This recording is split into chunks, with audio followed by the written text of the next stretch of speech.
केऊ जे सरयू नहाएले तुलसी में जल डाले तुलसी पूजन करे हो। केऊ जे तुलसी लगावाले के रे तुलसी सेवाले हो। ए सखिया केऊ जे सरयू नहाएले तुलसी में जल डाले तुलसी में जल डाले हो। राजा दशरथ तुलसी लगावाले कौशल्या रानी सेवाले हो। ए सखिया सीता सुंदर सरयू नहाएले तुलसी में जल डाले तुलसी पूजन करे हो। ए सखिया सीता सुंदर सरयू नहाएले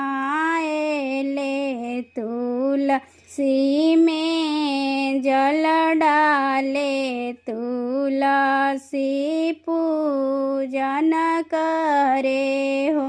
केरेऊ जे मांगले सन सरत केरेऊ जे बालक मांगे हो। ए सखिया केरेऊ जे मांगेला सुहागवाया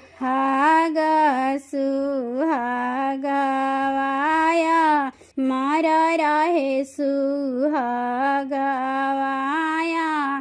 मार रहे हो। राजा दशरथ मांगले सन सहरत कौशल्या रानी बालक मांगे हो। ए सखिया सीता सुंदर मांगेले सुहागवाया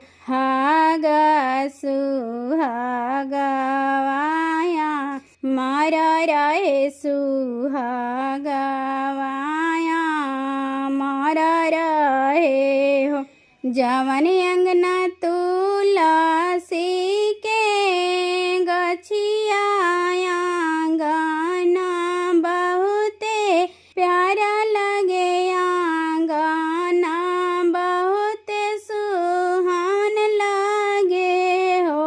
ए सखिया ताही आंगना घूमे लेना रायना तुलसी भी हंसी लागे तुलसी हुलसी लागे हो।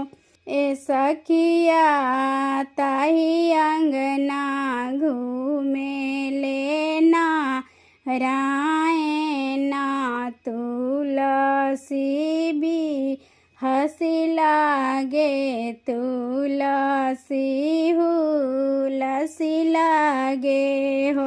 ए सखिया जेऊ जे तुलसी पूजन करे तुलसी विवाह करे आना दाना भरल रहे गोदिया बालक खेले सुहागवाया मार रहे हो। ए सखिया जेऊ जे तुलसी पूजन करे तुलसी विवाह करे आना धाना भरल रहे गोदिया लक खेले सुहागावाया मर रहे सुहागावाया मर रहे हो केउ जे तुलसीला गावले के रे तुलसी सेवाले हो ए सखिया केउ जे सरयू नहाएले तुलसी में जल डाले तुलसी पूजन करे तुलसी भी बाह करे हो।